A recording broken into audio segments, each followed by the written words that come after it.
So hey, it's TR, and I'm back with an update. I'm a little bit razzle dazzled here, but hey, we're getting it moved in. The trip out to Arkansas was fairly uneventful, other than you might notice that I did trim my beard. I had learned through remodeling this house, or at least renovating the rooms that I renovated, that the mask and my beard just didn't match. So I decided to cut my beard off, and so the mask could work a little better.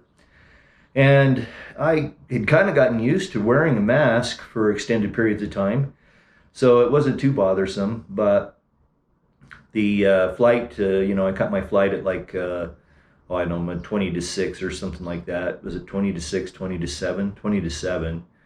And the drag of that is that there used to be a nonstop flight from Salt Lake over to XNA, which is Northwest Arkansas, which is near Bentonville, Fayetteville, and Springdale. And now there's not because of COVID. I guess Delta has killed that flight. So I had to fly from Pocatello to Salt Lake all the way to Atlanta, and then all the way back to Northwest Arkansas. And it took the better part of the whole day. And then to top it off, bless his heart, you always say that before you throw somebody under the bus.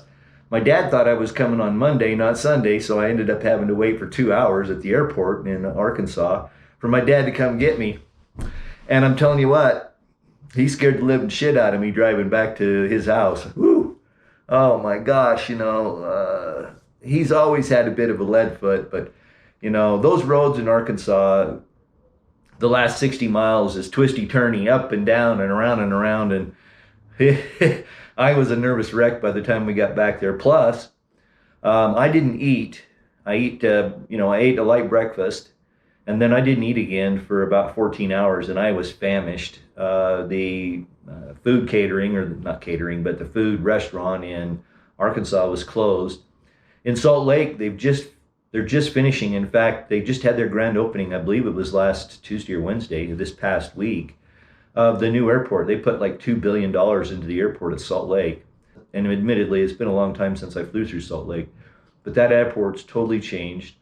The Starbucks was closed. There was a lot of the food vending in Salt Lake was closed, and I had about an hour between flights. And my plan was to grab something to eat in Salt Lake, and that would hold me over till I got to Dad's. Well, pretty much all the restaurants were closed. Of course, it was early in the morning, so you can't blame them. But it was surprising to find the Starbucks closed. I could have used a cup of coffee. I ended up going down to the Dunkin' Donuts and getting a cup there, and it was all right. But, it was kind of disappointing. Atlanta, the airport was super busy. I was surprised. It was Sunday of Labor Day weekend, and I really didn't expect to see, listening to what you hear on the news, that the flights have all been half empty. And I will say that they had the center seats blocked. And on the flight from Salt Lake to Atlanta, they asked me if I wouldn't mind moving. And I didn't have a problem with that at all. And in fact, they moved me into this premium seat. It was nice. I was on an exit row, which didn't care. But there was no seat in front of me, so I had tons of leg room. It was a really nice flight. And but I would say that pretty much everybody was compliant. I noticed some people in the airport, wearing their mask down so their nose was out, which completely defeats the purpose of wearing a mask. So, we're not going to get into that too much. And then, I had a really nice visit with Dad. We visited for a couple days. I upgraded his computer to Windows 10, did some other work for him while I was there, because I am the computer geek for the family. And then my brother came over and helped me load out on Wednesday afternoon. I will say this, that the U-Haul I got, although it only had like 23,000 miles on it, was filthy. About an hour into the drive on my way back from Arkansas up in Missouri at Mount Vernon, I think it was, I had to stop and get a wiper blade because it was raining. And I only bought one because I'm a cheap ass. And I figured I'm only going to replace the one wiper blade, so I replaced the driver's window, the driver's side wiper blade, so it would work better. But it pretty much rained for about 600 miles. I drove from Arkansas to Burlington, Colorado. It took me, I guess it must have been 12 hours, because I was stopping, somewhat regularly. And my protocol is that when I got out of the U-Haul, I would put on my mask, I'd go fill my tank, go to the restroom, maybe buy a snack, wash my hands, do that. Then when I got back into the U-Haul, I had bought a little bottle of isopropyl alcohol. And so I was scrubbing my hands and I was scrubbing the packages that my food or whatever came in to make sure that, there wasn't any contamination on them. And I'm just back a week now. And so far, knock on wood, I don't have the COVID yet. So hopefully that's a good sign. But then I drove from Burlington, Colorado back to Pocatello. It took me about 23 hours total to make the drive. I stayed at a place, the Chaparral Motor Inn in Burlington, Colorado. And from the outside, it's just an old motor hotel. We used to call them motels. And it was, from the outside, I was looking for a cheap room, and I figured I wanted to drive about 11 or 12 hours the first day and do about the same the second day. And actually, it was very nice. It was very clean. The rooms were clean. They'd been freshly painted. The guy that checked me in was obviously the owner. He was super nice, and in fact asked me what kind of bed I wanted, and I told him, that I would like a fairly soft bed, and he put me in a room that had a soft bed. So I was really impressed. And then coming back through Denver, I should have taken the 470 cutoff, but I wanted to run into the office that I used to work at and say hi to folks since I was passing through town. So I ended up having to go into the I-25, I-70 interchange. And oh my God, from Aurora all the way to that interchange, which is probably 20, 25 miles, it was a freaking mess. They're doing construction on it. And, we were down to 2 lanes when there's usually 4. And of course, everybody's hauling ass. And I'm in this U-Haul and I'm trying to be, not drive like a madman. But I got through Denver, was able to stop and visit with a few folks for a few minutes and then make my way on over to Idaho. But when I got up into Wyoming, I know that there was a really cold storm that rolled through. And in fact, I was looking at the weather, and the Tuesday of the week I was gone, it was down to 29 degrees here in Pocatello. And there was snow in Wyoming. And in fact, there was snow along a lot of the road through Wyoming. You could tell that it had been one hell of a storm up there. And, so I'm glad I missed all the weather. But my friends Tom and Chris came over on Saturday and helped me get most everything in. It took only about an hour to load all of the stuff out of the truck and get it into the house here. And then I've spent the last several days putting the house together. But I ended up with a toothache on Thursday. It started to bother me about 6 hours out of Arkansas. And admittedly, I had had it looked at in June, and I probably should have had it taken care of then, but it quit hurting. So I figured, well, I'll ride it out for a little while. Well, that was a mistake, because by Friday evening, it was hurting like a bugger. And of course, I didn't get back to Pocatello here till almost 9 o'clock at night. So there wasn't a lot I could do about it. So I went through the weekend living on naproxen, a leave, whatever you want to call it. And then on Monday, of course, I called to get an appointment. Of course, I don't have a Denver. I don't have a Denver here in dentist. I don't have a dentist here in Pocatello. I do now. I got a referral from my realtor, the gal that sold me the house, and she sent me to this guy who was really nice. Now, I will say this. I had gone to, I think it's Aspen Dental back in June.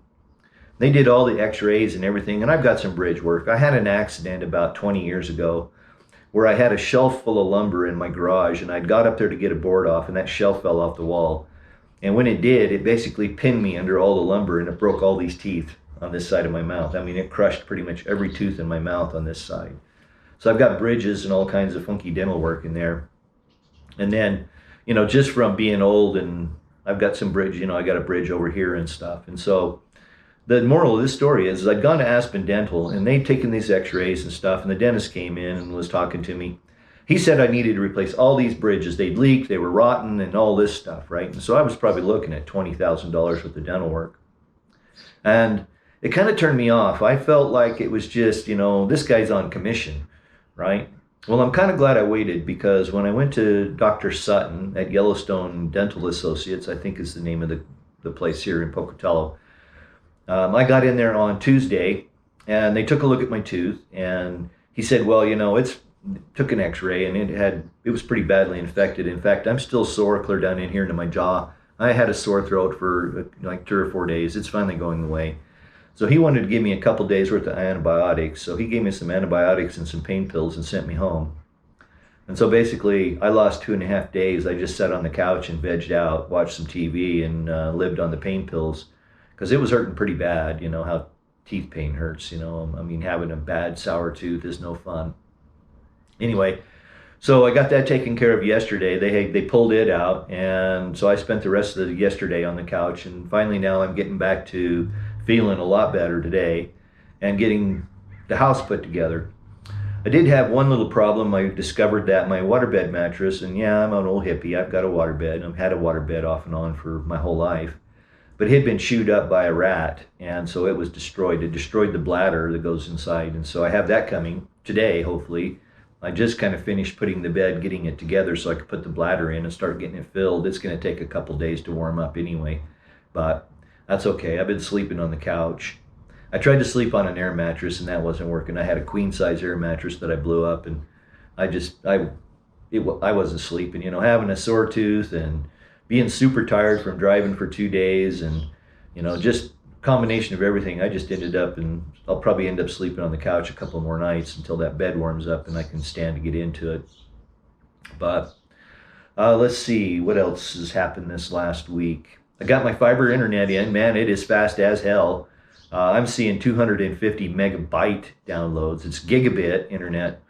Anyway, the math is if you have gigabit, like there's 8 bits in a byte, and so it's about quarter of a gigabit. So 250 megabytes, that's full throttle, and it's amazing.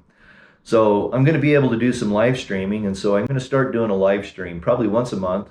I still have a ton of videos to work through on my Mid-Century Ranch home renovation project. I have 3 videos now. I've been doing a little work on the RV, kind of getting it ready to sell. And if you are interested in Rusty the RV, I will be selling it. There's a couple minor things that I want to repair. Nothing inside. It's great inside. Mechanically, it's rock solid. There's some cosmetic things outside that I'm working on. And I should have that done here in the next week or so. If you're interested and you want to chat about it, if you're interested in finding and getting a hold of a super good RV, I mean, I'm going to be really sad the day it drives off with another person in the driver's seat. But you can comment below and I'll get to you and we'll work on it offline. Eventually I'll do a tour video and a sales video and we'll discuss the price and all the things that are included with it and all that. But if you want to save me the trouble of going through RV Trader and getting it listed and doing all that, I would give you a very good price on it. I will say that. It's probably going to be around $70,000 is probably what I'm going to be asking for it. I'm going to have to do some research and see what I think it might be worth. But since I have done a little bit of research and I realized that there's only 4 2004 Newmar Dutch stores listed on RV Trader right now. So they're going to be, they're few and far between. And this one, I just can't say enough. It's in great shape. So again, if you're interested, make a comment below. I'll get to you and we'll discuss it offline. In about 2 to 3 weeks, I'll have a video up around the selling and the tour and all that sort of stuff to kind of go along with my RV Trader listing, which should be posting here. Well, like I said, it'll probably be 2 to 3 weeks, something like that. So I guess you're probably wanting to see the house, and it's not quite put together yet. It's still a little discombobulated, but let's go take a quick walk around and I'll kind of show you what I got going on. I still need to put the trim in. I was going to do that this week, but with the tooth and everything, I just said, oh, I'll do that next week. But I've started to put my YouTube studio together. This table you see right here is going to end up going in here. I needed some help to lift it because it's just the perfect width minus a 1/4 inch. I couldn't get it past this trim over here, this sill on the window. I just couldn't lift it up and get it through there without destroying the wall. So I'm going to do that probably tomorrow. I'm going to get this table put in here. This roll top is 100 and plus years old. I guess it's probably 140. It was my great-grandfather's and then my grandfather's. That I'm going to ultimately be refinishing and rebuilding. Of course, I just got shit stacked on the shelves and stuff here. Posters and various other pictures still to hang. The living room's kind of coming together. I used all these sheets and stuff you see sitting here on the back of the couch as covers. So I draped and covered all the stuff that I had in my storage unit, and I just got back from the laundromat today doing all those. Washer and dryer is going to be on my list of things to get real soon. But my TV died. You see it sitting right there. That TV I bought, I don't know, let's see if there's a date on it.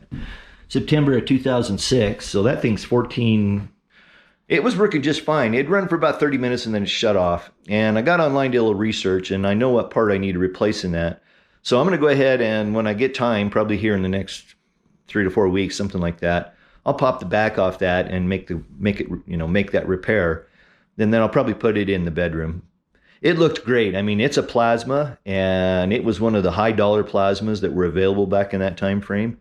So I ended up having to go over to Costco. And I bought this 55-incher. It's really nice. I'm really happy with it. It's got the Alexa and Google Chromecast and everything built into it.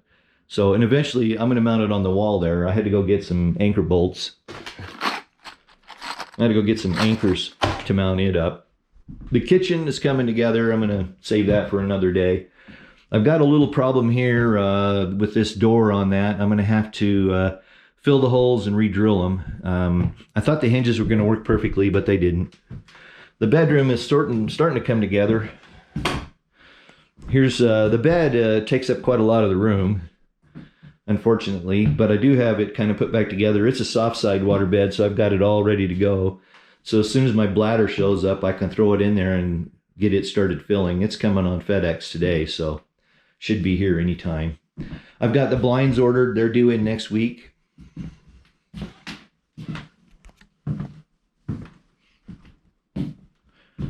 I got this cabinet from my friends Tom and Chris. It has a broken mirror in it, but I'm going to be able to repair that easy enough, so that's not going to be a big deal. I'll put china and various stuff in there that I have. Let's see.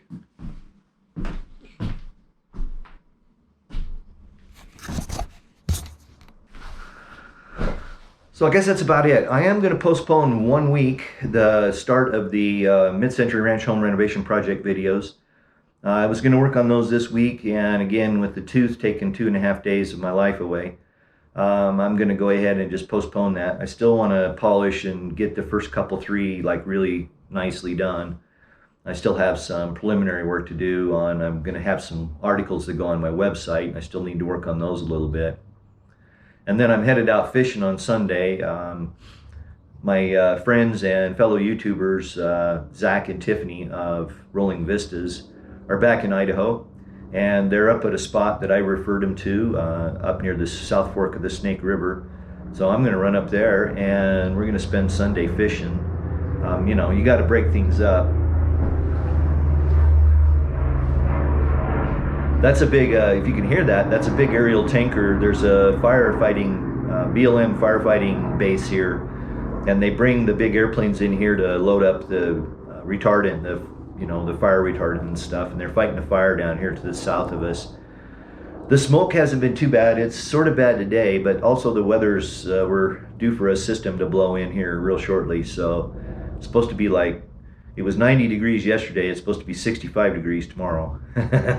That's a 35-degree drop in 2 days, so that's fall in Idaho. I guess you get used to it. I'm going to say thanks for watching. I sure do appreciate it. If you're not a subscriber, be sure and subscribe. Got a lot of great content coming your way. Your support of my Amazon store is still amazing. There's a link in the description below if you'd like to support the channel. Remember, you pay the same price, but I get a little bit of commission from Amazon, and every little bit helps, that's for sure. Don't forget to like the video, give me that thumbs up. Those are super valuable. Thumbs up means that people like it, and YouTube is more likely to suggest the video to other viewers. And so that's really nice. I mean, I'm up to almost 24,000 subscribers now, which is sort of amazing. Maybe it's 23. I haven't looked for a couple days, to be honest with you. I've been staying on the couch and, basically being a vegetable. Yeah, almost 23,000. So, that's amazing. I never even imagined that it would ever be that much. I figured I'd, be super excited at 10,000. But nearly 23,000 viewers, subscribers, and I thank every one of you. Your questions or comments are always welcome. I try to get back to you as soon as I possibly can. But I think that's all the housekeeping I'm going to do. I'll see you next week with another update on Saturday morning. And then the following Tuesday, which I believe will be around the 22nd, the Mid-Century Ranch Home Renovation Project will premiere, and I'm going to do 2 videos a week on that one, Tuesdays and Fridays. So I'll actually be doing 3 videos a week because I'll be doing the weekly updates like I have been doing to stay in touch with you, my friends. But for now, I think it's time to go. Thanks for watching. I sure do appreciate it. Till we get together next week, peace.